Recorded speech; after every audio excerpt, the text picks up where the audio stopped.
ඉතින් ඒ තොරතුරු ටිකත් පොලිසියට බාර දුන්නාට පස්සේ පොලිසිය කියන්නේ අපිට එන්ට්‍රියක් දාන්න ඕනේ නැත්නම් ඒගොල්ලන්ට ක්‍රියාත්මක වෙන්න බෑලු. දැන් එතකොට මේ දවස්වල ඩෙන්ගු මර්ධන වැඩසටහන් පටන් අරගෙන තියෙනවා. ඉතින් ඩෙන්ගු මර්ධන වැඩසටහන් පටන් අරගෙන ඒවා කරගෙන යනකොට දැන් නිවෙස්වල තියෙන දේවල් තමයි හොයන්නේ. එතකොට සමාජලාවට පොලිසියෙන් වුණත් පරිසර දූෂණය කියලා හොයන්නේ ගස්වල එතකොට කණුවල ගහලා තියෙන බැනර් සම්බන්ධව. එතකොට පරිසර දූෂණය කියලා කියන්නේ මෙන්න මේවට. මේ තැන් වල කුණු දාලා යනවා. ඊට පස්සේ නේව වුණාම ගොඩාක් ප්‍රශ්න වලට මුහුණ දෙනවා ගොඩක් මිනිස්සු.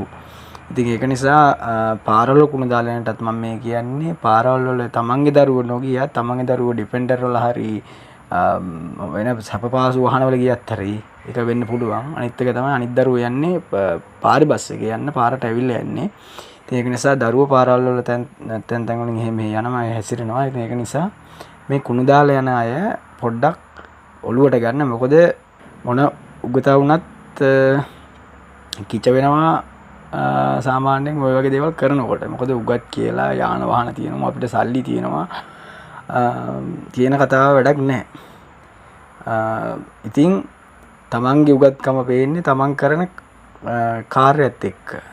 සහතික තියෙන්න පුළුවන් අම්බාන එක.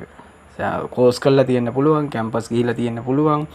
ඊට පස්සේ නීති විද්‍යාවෙන් හරි මොකෙන් හරි ප්‍රජේතනකාරී කොතන හරි වැඩ කරන්න පුළුවන්. නමුත් ඒ කුණු දාන මිනිස්සුන් එහෙම හිතනවා නම් තමන් උගත් කියලා ඒ උගත්කම ඒගොල්ලන්ගේ පේනවා මෙන්න මේ කරන ක්‍රියාවලිය.